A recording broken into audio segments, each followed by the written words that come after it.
Mr. President. Senator from Iowa. Ask that further proceedings on the, we're not in quorum call. Mr. President,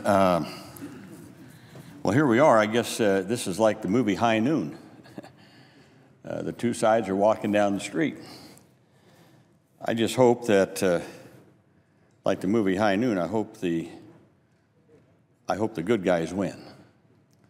In other words, I hope that reason and judiciousness and a sense of responsibility to the people of this country prevail, and not some knee-jerk reaction to what a few people in the House of Representatives want to do to our government.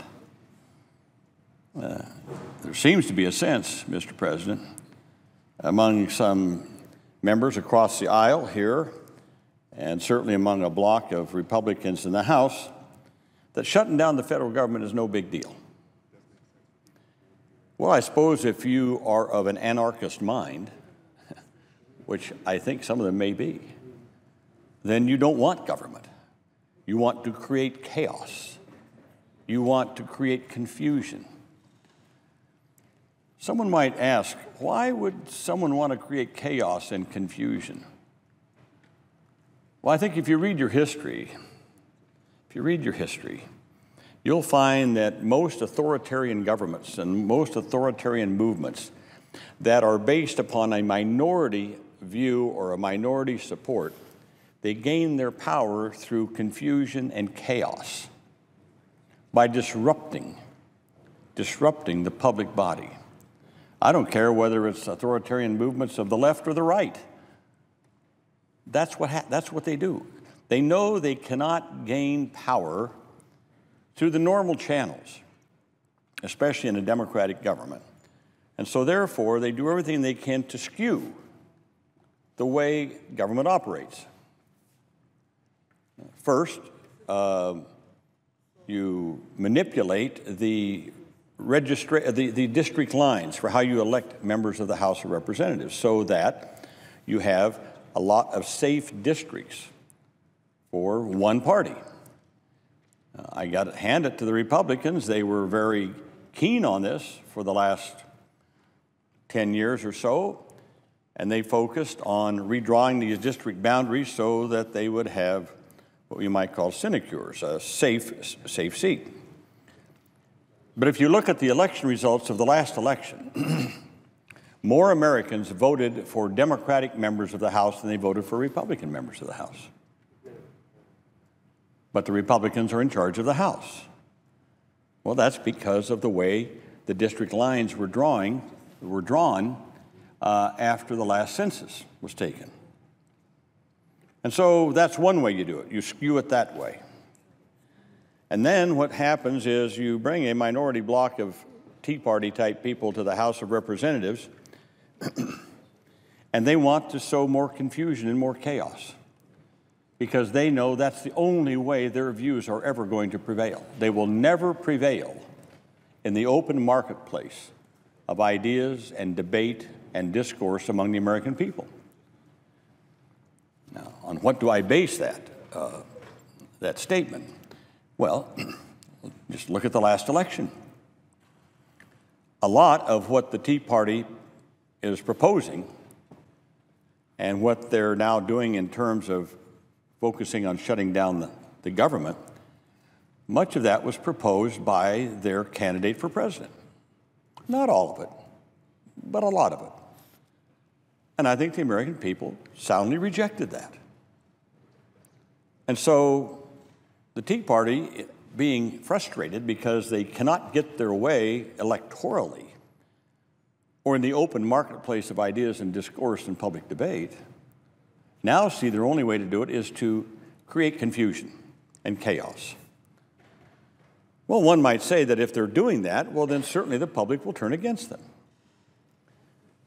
Well, I think to a certain degree that's happening, but for the vast majority of Americans out there who go to work every day and work hard, raising their families, thinking about where the next paycheck's coming from or whether or not they're even going to have a job, young people getting out of school, mountains of debt, trying to get a job, start a family perhaps, they're not focusing on the everyday activities of what we do around here in Washington. They read the headlines. They may see the news or see something on their laptops or on their iPads or whatever. And what they see is a Congress that is muddled and mixed up and can't get anything done. And so you read the polls, and the people blame all of us for this. And so I think the people in the Tea Party have seen that.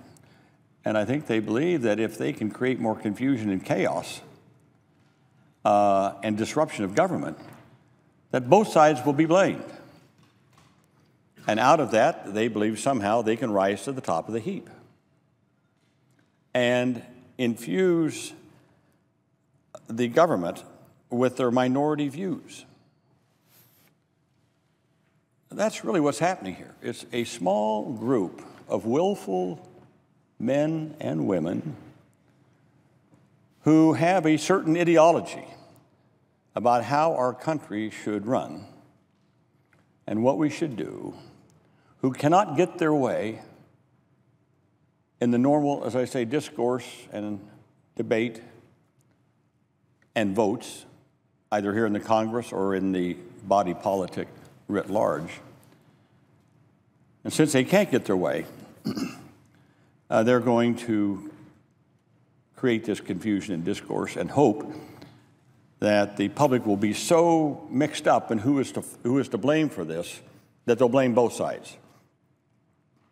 And perhaps they feel that their minority, which is so imbued with this passion of theirs, this ideology, this rigidness of ideology of theirs, that they're the ones who will come out in mass and vote in the next election. Other people will be so discouraged and they'll say, oh, a pox on both your houses, I won't vote. And therefore, that's the path they see to taking over government. It's dangerous. It's very dangerous. I believe, Mr. President, we are at one of the most dangerous points in our history right now. Every bit as dangerous as the breakup of the Union before the Civil War. We're at a point where will this Congress allow a small group, dedicated,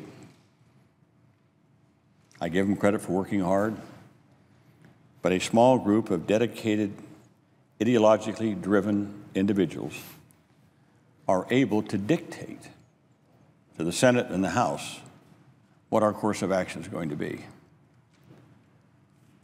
We just can't give in to that. So I call upon my friends in the Republican Party who are moderates, and there are a lot of them in my own state, around the country. They're conservative, but they are responsible conservatives. They may look at Democrats and say, you want to go too fast one way? We might want to go a little bit slower that way, or maybe we want to go in a slightly different direction, so let's get together and work it out and see which way we go. That's being a responsible conservative, or a responsible liberal too, I would say. I call upon them to disabuse themselves of this idea that somehow they have to march in lockstep with this small band of Tea Party, call them what you will, right-wing ideologues. You can use whatever adjectives you want. But they must disabuse themselves of the idea that they have to somehow march in lockstep with them. Now, I keep reading the papers that somehow the Speaker of the House is trying to find a way out of this.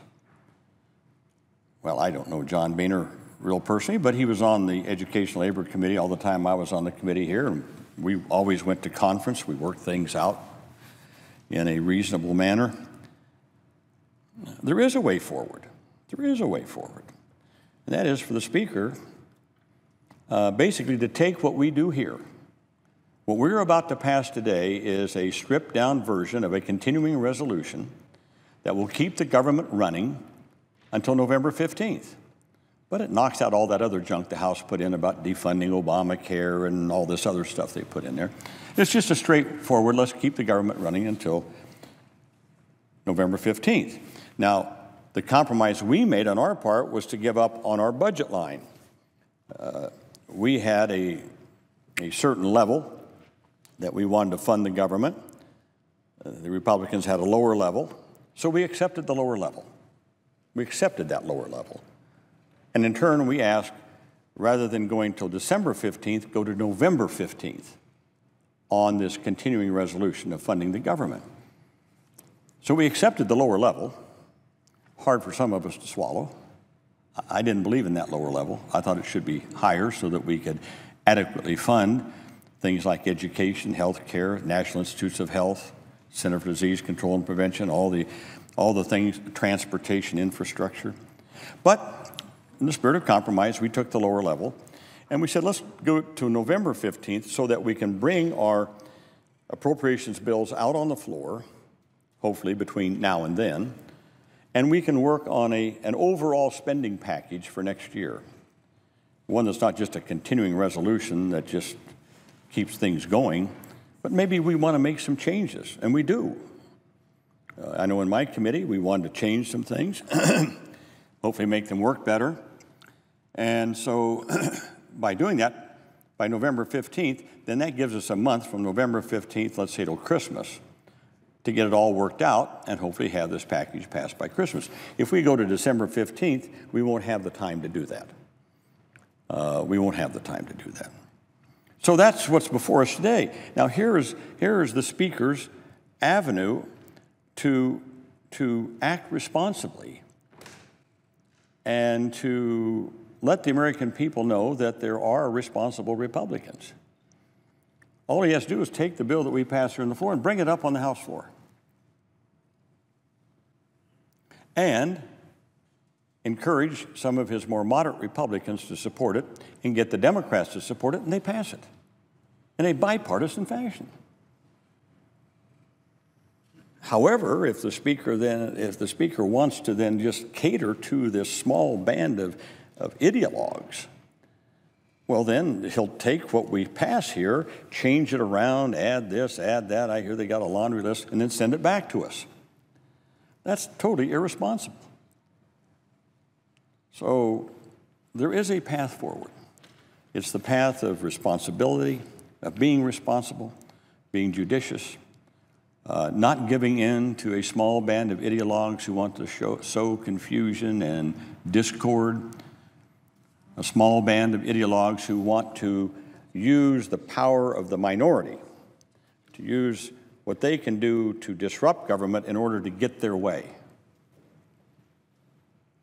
You know, when we were kids, there was always some kid that was in playing marbles with you or whatever it was, playing games, who didn't get his way, and so they picked up and went home, threw a temper tantrum. Well, for kids who are out playing, as we did in the fields, in small communities, temper tantrums were something you lived with. Didn't really do much harm. But that's not true here in the Congress.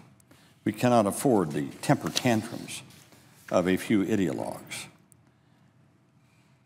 There's more I could say about what they want to do and how they want to nullify laws by doing this. We have the Affordable Care Act. We passed it here. It's being implemented.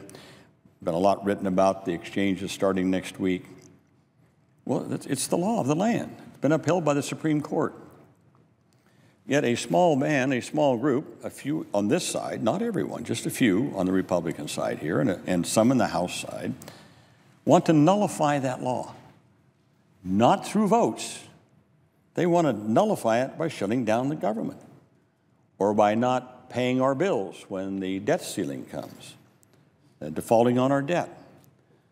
Nullification of a law through that type of action. That's sort of like picking up your marbles and going home. But when you're a kid, no one really gets hurt.